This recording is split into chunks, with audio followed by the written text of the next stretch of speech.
Y vamos en unos segunditos, vamos a platicar con el doctor Kib Espadas, él es consejero del Instituto Nacional Electoral, eh, y bueno, pues se ha realizado una sesión en la cual por 6 votos contra 5, el Consejo General del INE ha determinado que se entable una controversia constitucional presentada ante la Suprema Corte de Justicia de la Nación, luego de que en una sesión legislativa relacionada con la reforma judicial en general, se introdujo a última hora una adición que establece ya el hecho de que la presidenta del INE o el presidente, quien esté en turno, pueda nombrar directores ejecutivos y otros titulares de unidades técnicas por sí mismo o misma, es decir, quien tenga la presidencia que lo pueda hacer de manera personal, cuando históricamente en el IFE y en el INE pues siempre se había tenido el sentido de la colegialidad, es decir,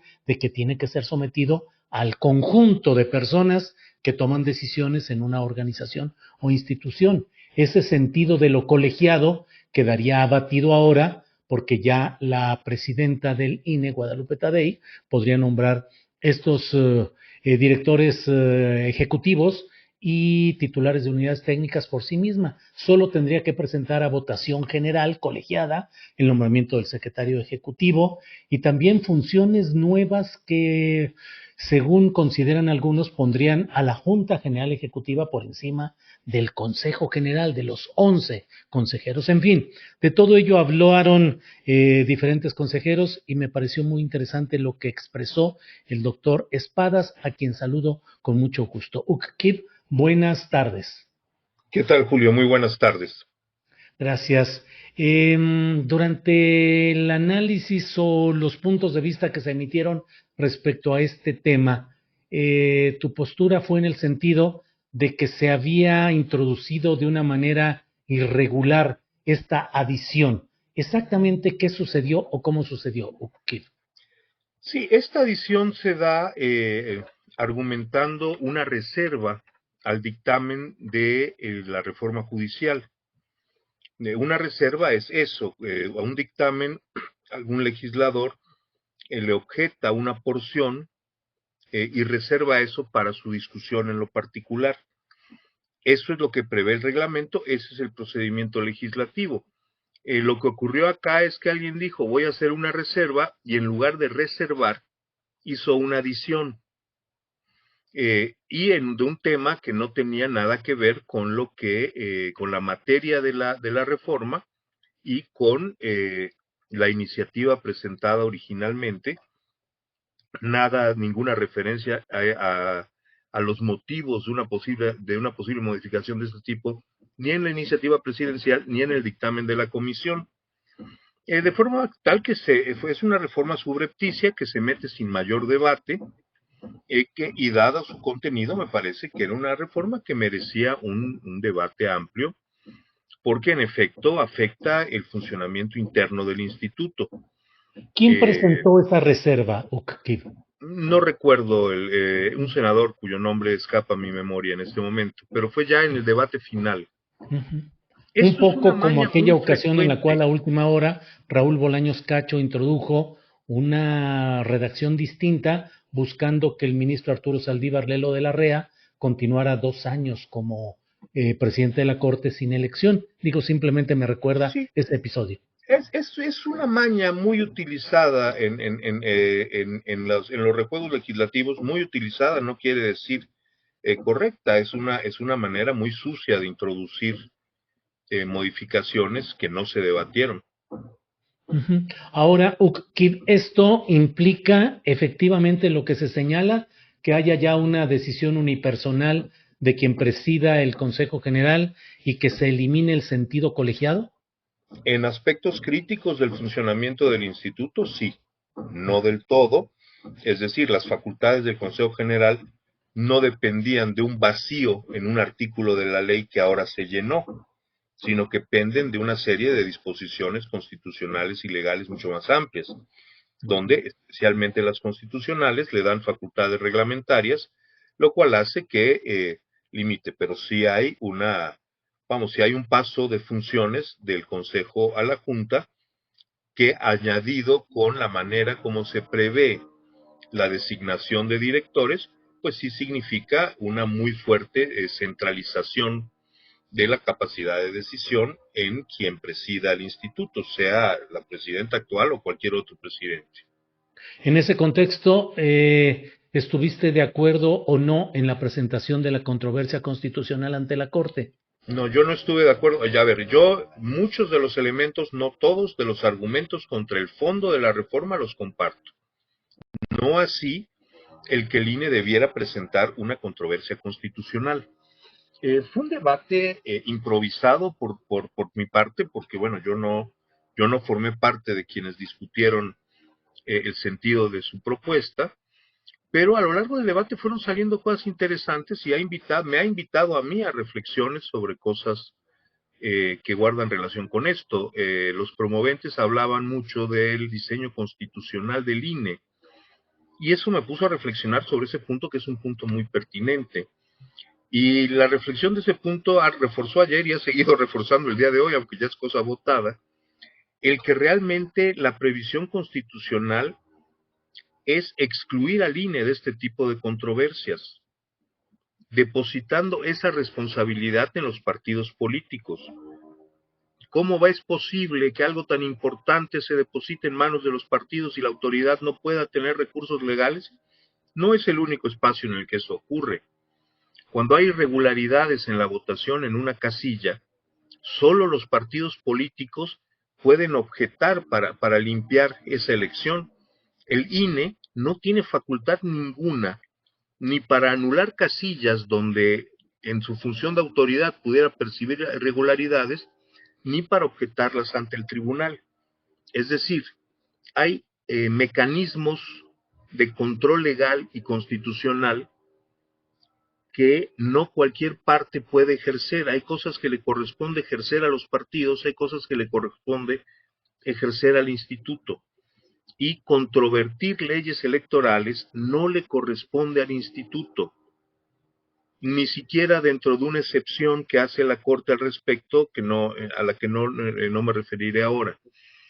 Pero además, el estar viviendo este momento a mí me hace reforzar mi convicción de que el diseño constitucional bueno, no explícitamente, pero implícitamente de manera inequívoca, sustrae al instituto de estos conflictos, porque además en la práctica esto no solo va a ser necesariamente un pleito jurídico contra el legislativo, de la autoridad electoral, que no solo tiene que ser imparcial en su funcionamiento frente a los partidos, sino que deseablemente tiene que tener una articulación armónica con los poderes, incluso en condiciones de confrontación del otro lado para acá, vamos a decirlo con claridad.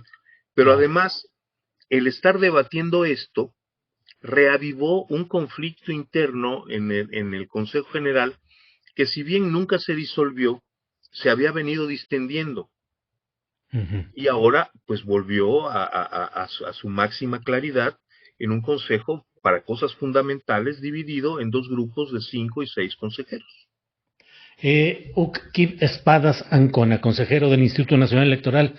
Ahí me queda un poco la pregunta si en una reforma constitucional establecen algo que cambia sustancialmente el funcionamiento en temas críticos, clave del Consejo General del INE, ¿por qué no deberían ser los propios consejeros los que se opusieran y sí los partidos políticos cuya labor es relativamente secundaria, porque ni siquiera voto tienen en el Consejo General y que justamente su condición parcial como partidos políticos, pues los coloca en otra dimensión que no es la del interés general del Consejo del INE, creo yo, Oca. A ver, justamente esa es la excepción que hace la Corte al impedimento constitucional para que el INE controvierta leyes electorales. La Corte dice que esto se podrá hacer, que podrá aplicarse esa excepción si se cumplen dos condiciones. Una, que un órgano legitimado en términos de la fracción primera del 105, el INE como órgano autónomo, por ejemplo, plantee esta controversia exclusivamente sobre afectaciones a sus atribuciones constitucionales originarias. Siendo esta reforma electoral grave, no afecta las atribuciones constitucionales originarias del INE. El INE sigue teniendo las atribuciones vinculadas con la realización de elecciones sin que esto se afecte. Hay una afectación importante al orden interno. Esto tiene que ver con el segundo planteamiento, la segunda condición que impone la Corte, y es que dice 2, que no se encuentre previsto legalmente un medio de impugnación que sea idóneo para remediar esa vulneración en la esfera competencial. A ver, ¿por qué no debe poder la propia autoridad impugnar una cosa de esta naturaleza? Yo encuentro varias razones. La primera es que efectivamente el diseño institucional y constitucional del instituto es materia de acuerdo de la representación nacional, no del propio órgano autónomo. Y esa es la previsión constitucional. Nuestro sistema de partidos y nuestro sistema electoral parte de ser un sistema plural, con diversidad partidista, con órganos mixtos que incluyan a los partidos políticos, porque a diferencia de otros sistemas, no concibe una autoridad electoral separada completamente del funcionamiento de estas otras entidades. Por eso divide facultades. Por eso el INE, el responsable de la limpieza de las elecciones, no puede limpiar casillas sucias por sí mismo, tiene que haber impugnación de los partidos. A mí me parece que ese es un enfoque correcto. Podría no serlo, pero entonces lo mínimo que tendría que haber es que la Corte ampliara esta excepción. Sí. Y bueno, esta fue la razón por la que ayer mencionaba yo como ejemplo lo de las boletas planchadas. Sí, que eso por lo que entiendo eran a favor de Morena. Eso recuerdo. Pero bueno, la realidad es que nosotros vimos esto desde el día del cómputo, porque circularon los videos. Nosotros nos dedicamos, nuestro aparato de comunicación dedicó un gran esfuerzo a desmentir videos falsos, y casi todos lo eran, pero este no. Y luego además quedó constancia documental en el acta del Consejo Distrital, donde hubo debate con participación de los partidos políticos. Sí, lo que quiero decir con esto, entre otras cosas, es yo no solté ayer nada novedoso. Esto se supo. Y bueno, el INE presenció esto y no tuvo instrumento para impedirlo.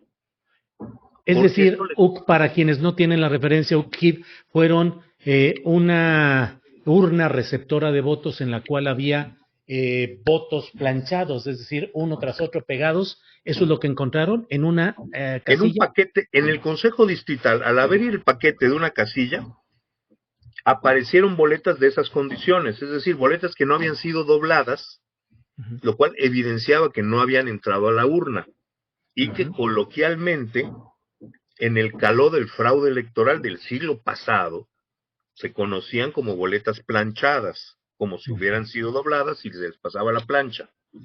Sí, son boletas evidentemente ilegales.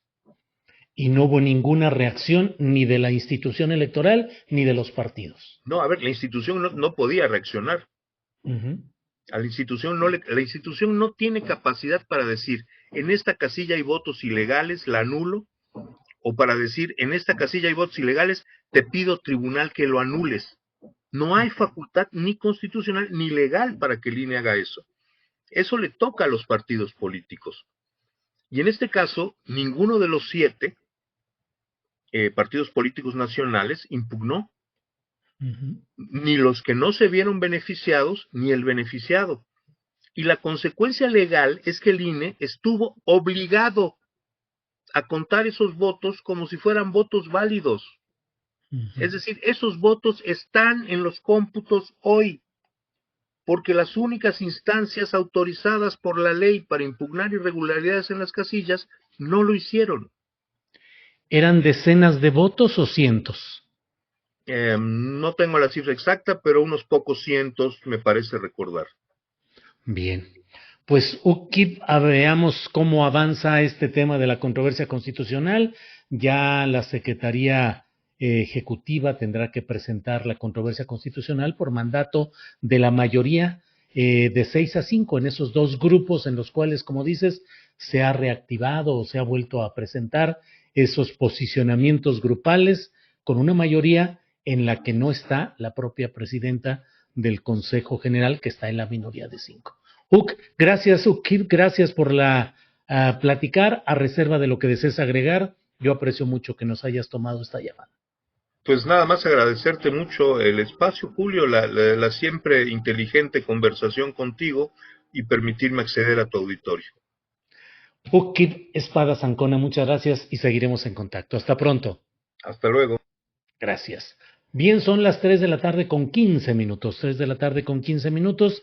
Quisimos desahogar este tema porque me parece que es interesante y que debemos mantener la vista en lo que está sucediendo al interior del Instituto Nacional Electoral.